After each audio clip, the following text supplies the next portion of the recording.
So we're going to be having a look at how to plan out and carve your design. So you should have some pieces of polystyrene like this in your pack, which are approximately A5 size. And all I've done is roughly cut them in half. You don't need to be too accurate with this. You'll see that one of mine is bigger than the others. I'm just going to pick one of those pieces to work with. With this, it doesn't matter if you want it portrait or landscape, you're going to sketch out your design. And that's, you could either do this on paper or you could go straight onto the polystyrene with a felt pen. So I'm just going to use quite a bright colour here so I can see this, and just going to plot out where I want different things. Now I just need to make sure with my pressure that I'm not pushing too hard. Now we're going to stick with a nature theme, so you could have leaves, flowers, various different things like that. So I'm going to start off with a very simple leaf design just going up here, which I'm just going to plot out now. I want the lines to be quite simple, as I'm going to need to go over each of these. Okay. Over here I'm going to have sort of an abstract rose, which I'm going to do with drawing sort of the letter C in various different positions. So I'm going to start off with a small C and then around and build up an abstract rose. This is where I want to be careful that I don't want to push too hard at this stage. And I'm just going to join those together to form the impression of a rose.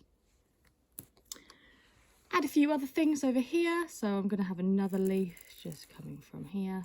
Don't want it to be too simple. And again over here I'm going to have another leaf from that branch just there. And I could think about having other things in here. I'm just going to have a very simple, almost cartoon-like, sort of pop art-like flower going on over here. And once I'm happy with my design, at this stage I'm not going to make it too complicated.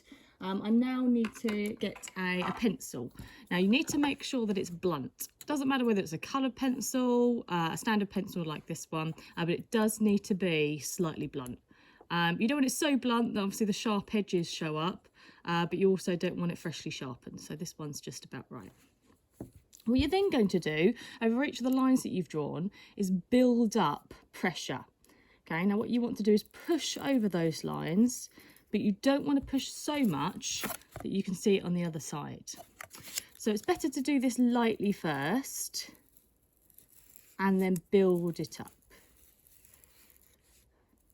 So a reasonable amount of pressure, and I can see just by running my finger over it as well, I can feel that I've got a groove there, and that's what I want. I want to be able to see it and feel it, but I don't want it to pop through on the other side. So I now need to repeat that on all of the other parts of this. So I'm just going to work my way through systematically, making sure that I've done those, making sure that it's deep enough. If I go slightly away from the red lines, it doesn't matter too much, but I don't really want to put my pressure anywhere else, because otherwise that's going to show up on my design.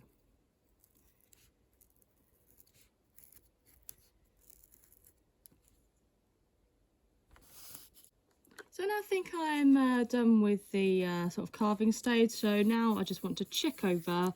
I'm definitely happy with all of those, making sure that I haven't gone through to the other side. It's gone through a tiny bit, that shouldn't matter. But if you have gone right through with the pencil, then unfortunately the paint will seep through on the next stage. So just check over that you're happy with all of that. You feel like that those marks are deep enough for the paint not to go into. And then you are ready for the next stage.